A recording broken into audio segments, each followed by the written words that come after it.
여러분 안녕하십니까? GNU 뉴스입니다. 우리에게 집밥과도 같은 존재인 기숙사 식당의 이용률이 1학기에 비해 낮아졌다고 합니다. 기숙사 식당에 대한 학생들의 생각, 조서희 기자가 알아봤습니다. 지난 학기 아람관에서 1일 이식을 신청한 학생은 39%, 하지만 2학기에는 17%로 줄었습니다. 반면 일식을 신청한 학생은 8%에서 32%로 늘었습니다. 학생들의 기숙사 식당 이용률이 줄어든 겁니다. 3,000원 치고 너무 그 죗값을 못하는 것 같아서 차라리 편의점 가면 더 맛있는 거 많이 먹을 수 있는데 그래서 2학기 때는 신청 안 하게 됐습니다. 아람간에 이제 영양소가 골고루 이제 배분이 되는 거는 좋은데 이제 똑같은 메뉴가 계속 나오니까 그건 조금 개선해줬으면 좋겠습니다. 9월 3일 아람관 앞에서 223명을 대상으로 설문조사를 한 결과 아람관이 만족스럽냐는 질문에 불만이라고 응답한 학생이 절반 가까이 차지하고 있었습니다. 또한 어떤 점이 가장 불만이냐는 질문에는 4분의 3이 넘는 학생이 음식의 질이라고 응답했습니다. 두 번째로 많았던 불만은 식비의 가격입니다. 현재 아람관에서 한 끼 가격은 1일 3식 기준 2,100원, 아람관은 학생들이 지불한 식비를 재료비의 65%를 사용하고 있습니다. 식재료비를 더 이상 투입해서 학생들의 만족도를 높일 수는 없지만 현재 상황에서 조리법을 조금 더 다양하게 제공을 한다든가 주말에 즉석콘을 조금 더 활용을 해서 조금 색다른 메뉴를 제공을 한다든가. 하지만 창원대학교의 상황은 다릅니다. 창원대학교의 한 끼 식사 가격은 1일 3식 기준 2,100원으로 우리 학교와 동일합니다. 하지만 1일 1식을 신청했을 때는 2,300원으로 3,000원인 우리 학교보다 700원 더 저렴한 셈입니다. 또한 다양한 메뉴를 제공해 학생들이 좋은 반응을 보이고 있습니다. 불만이 커지자 아람관 측에서는 고객의 소리함을 설치해 학생들과 소통하는 노력을 보이고 있습니다. 선택식으로 바뀌면서 끊임없이 문제점이 거론되고 있는 아람관. 학생들이 만족하는 식당이 될 수 있을지는 지켜봐야 할 것 같습니다. GNU 뉴스 조서입니다. 진주시의 대표 축제, 진주 남강 유등축제가 어느덧 보름 앞으로 다가왔습니다. 올해부터는 입장료를 내야 행사장에 입장할 수 있다고 하는데요. 더 풍성한 축제가 될지, 관광객의 발길이 뜸해질지 지켜봐야 할 것 같습니다. 차태훈 기자입니다. 이곳은 유등축제가 펼쳐질 진주시 남강입니다. 다가온 축제를 대비해 유등과 펜스 설치가 진행 중입니다. 올해부터 전면 유료화된 진주 유등축제는 진주성을 포함해 진주교부터 천수교 일대를 작품이나 예술성이 가미된 펜스로 막아 입장권을 가진 관람객에 한해 진행됩니다. 입장권은 성인 기준 만원입니다. 진주 시민에게는 1인 1매의 평일 무료 초대권이 배부됩니다. 이번 유등축제는 둘레길 등 조성 기생 등 이외에도 다양한 의미의 등을 대폭 확대하고 부표로 띄우던 유등을 친환경 소재를 이용해 띄웁니다. 또 매일 만환극을 펼치고 유등 해설사를 배치하는 등 작년과 차별화를 두겠다고 말했습니다.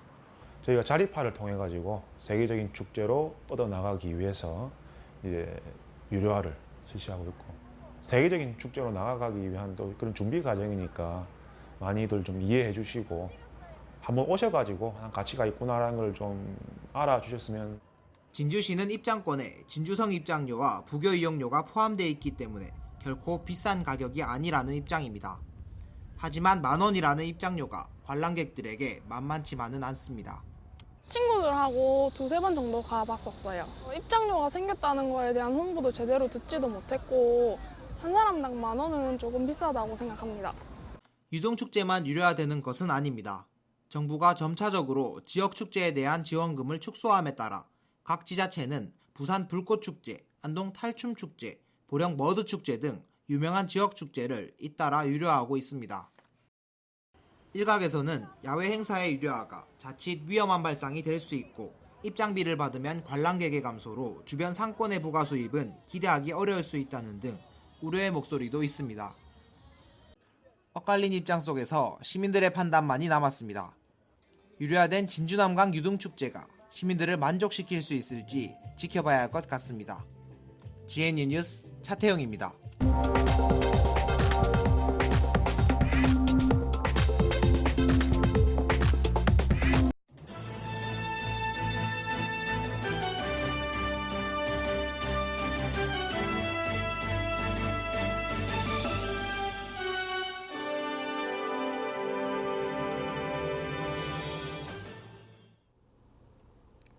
지난 8월 부산대학교에서 한 교수가 투신해 사망하는 일이 있었습니다. 숨진 교수는 대학의 자율성 회복을 요구하며 몸을 던졌는데요. 왜 이런 극단적인 상황이 일어난 것일까요? 류창민 기자와 이야기 나눠보겠습니다. 네, 먼저 2011년도로 시간을 거슬러 올라가 보겠습니다. 당시 이명박 대통령 정권에서는 국립대의 총장 직선제가 정치적인 성향을 가진다며 우려를 하였고 대학 지원 사업마다 직선제 요소 폐지를 평가 항목으로 두는 등 국립대가 직선제를 포기하도록 유도해 갔습니다. 그중 직선제 유지 자체가 총장의 공약이었던 부산대 역시 올해 직선제를 포기하고 간선제로 총장을 선출하기로 했습니다. 그런데 여기서 고현철 교수가 직선제를 유지하겠다는 약속을 이행하라며 투신을 하게 된 것입니다. 네, 총장 직선제와 간선제. 이 두 선거 방식의 어떤 차이가 이런 결과를 만들어낸 건가요? 네, 먼저 총장 직선제의 반대말이 뭘까요? 총장 간선제 아닐까요? 네, 총장 직선제의 반대말은 간선제라고 할 수 있습니다. 하지만 직선제를 폐지한 우리 학교 총장 선거 방식에서도 간선제라는 단어는 보이지 않습니다. 대신 총장 임용 후보자 공모라는 단어가 보입니다. 문자 그대로 풀어보자면 총장 임용 후보를 공개 모집한다는 뜻입니다. 교육부 역시 총장 직선제 폐지만을 이야기할 뿐 간선제라는 표현은 쓰지 않습니다. 그럼 왜 우리가 총장 간선제라고 이야기하는 것일까요? 먼저 총장 직선제가 뭔지 정확하게 알아야 할 것 같습니다. 총장 직선제는 말 그대로 총장을 구성원들이 직접 선거를 통해 뽑는 것입니다. 현재 권순기 총장이 2011년 당시 교원, 직원, 학생 대표들의 투표를 받아 1순위 임용 후보자가 되어 임명된 것을 예로 들 수 있습니다. 네, 임용 후보자라고 하셨는데 직선제의 경우에도 바로 총장이 되는 건 아닌가 보네요. 네, 크게 봐서 어떤 선거 방식이더라도 학교 내에선 총장 임용 후보를 선출해서 교육부에 임용 제청을 하게 되고 그 다음 대통령의 임명을 받아 총장의 임기를 시작하게 됩니다. 여기서 다른 점은 총장 후보를 선출하게 되는 과정인데요. 예를 들어 우리 학교의 경상대학교 총장 임용 후보자 선정을 보면 총장 후보 공모위원회 위원들이 후보를 공모하고 총장 임용 추천회 위원들이 최종 2명의 총장 임용 후보를 선정해서 교육부에 임용 제청을 하게 됩니다. 이러한 과정에 있어서 직선제 요소가 없어야 한다는 것이 교육부가 요구하는 조건입니다. 직선제 요소라고 말할 수 있는 것들로는 선호도 조사, 설문조사 등이 있습니다. 위원회에서 투표를 하는 행위로 후보자를 뽑지 않기 때문에 간선제가 아닌 공모제 혹은 직선제 요소가 없는 후보 선정이라고 표현하는 것입니다. 네, 그럼 우리 학교도 이런저런 현수막이 걸려있는 거 보니 진통을 겪고 있나 봅니다. 우리 학교의 총장 선거의 역사를 따라가 보면 1988년 처음 직선제가 시작되어 2011년 제9대 총장을 마지막으로 2012년 3월 총장 직선제를 폐지하게 되었습니다. 당시 온라인 투표를 근거로 폐지를 하게 되었는데요. 90%가 넘는 찬성으로 폐지가 되었지만 투표가 무효라며 교수회장이 사퇴하기도 했습니다.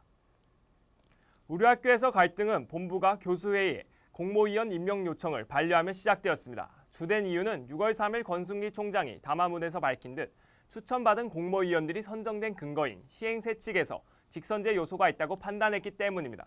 하지만 교수회는 시행세 측이 적법한 만큼 이에 따라 선거를 진행하기를 원하고 있는 상태입니다. 네, 이런 상황에서 우리 학교의 총장 임기가 가장 짧게 남아있는 걸로 알고 있는데요. 어떻게 되는 걸까요? 네, 지난 8월 20일 거천국립대학 교수회 연합회에서 간선제를 폐지하고 직선제 총장 선출 규정으로 개정을 추진한다며 발표했습니다. 그럼 우리 학교에서 가장 먼저 이 결과에 영향을 받게 될 텐데요. 여기서 우리 학교가 직선제로 변환한다 해도 과연 교육부에서 그 후보를 인정해 줄지는 미지수입니다. 네, 자율성 회복을 위한 직선제로의 복귀도 대학의 실익을 위한 본부의 입장도 다 학교의 발전을 위한 것 같은데요. 네, 그렇습니다. 무엇이 옳다고 단정할 수 있는 문제가 아니기에 학생들도 관심을 가지고 지켜봐야 될 것 같습니다. 네, 이번 온마이크 류창민 기자와 함께했습니다. 감사합니다. 다음은 GNU 뉴스 주요 단신입니다.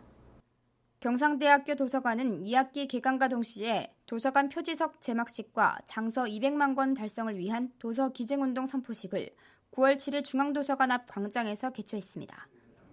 교육부와 한국장학재단이 지원하는 2015년 인문 100년 장학금 사업에 경상대학교가 전국대학 중 가장 많은 32명이 선정됐습니다. 이 장학금은 인문사회계열학과 1학년과 3학년 학생을 선발하여 대학원까지 연계 지원함으로써 인문학 분야의 석사, 박사 등 우수 인력을 양성하는 사업입니다. 경상대학교 산학협력 선도대학 육성사업단은 2015 GNU 산학협력 취업 그랜드페어를 9월 15일부터 3일간 국제어학원 중앙도서관 BNIT R&D 센터에서 개최했습니다. 경상대학교 생명과학부 윤대진 교수, 농화학식품공학과 김희영 교수 등은 육하단백질이 식물체의 외부 환경 스트레스에 저항성을 유발한다는 연구를 미래창조과학부가 지원하고 있는 기초연구 사업을 통해 수행했습니다. 경상대학교 시설과에 근무하는 송천종 팀장이 9월 8일 제16회 사회복지의 날 기념식에서 진주시 사회복지대상을 수상했습니다. 경상대학교 인문대학 불어불문학과 엄홍석 교수가 전 세계가 열광하는 프랑스 명품 산업과 식도락 문화, 파리의 아름다운 문화유산에 대하여 중점적으로 다루고 있는 봉주르 프랑스를 발간했습니다. 159회 GNU 뉴스에서 보도한 진료 없는 보건소 기사에 대해 경상대학교 학생처에서 보건진료소 현황을 알려왔습니다. 1985년 보건진료소 설치 후 1989년 10월부터 1996년 6월까지 수련회 주 1회, 전공회 주 2회, 내외과 진료를 했으며 1995년 10월 대학병원의 법인화 및 의사배치 실효성과 경제성 등의 이유로 파견이 중단됐다고 밝혔습니다. 2015년 3월부터 7월까지 학생 및 교직원 총 4,146명이 보건진료소에서 진료를 받았습니다. 흔히 가을을 독서의 계절이라곤 하죠. 사계절 중 가을은 뇌를 자극해 특수한 호르몬을 분비한다고 합니다. 그래서 가을에 독서를 하면 더 오래 기억된다고 하네요. 이참에 책 한 권씩 읽어보는 건 어떨까요? GNU 뉴스 마칩니다. 고맙습니다.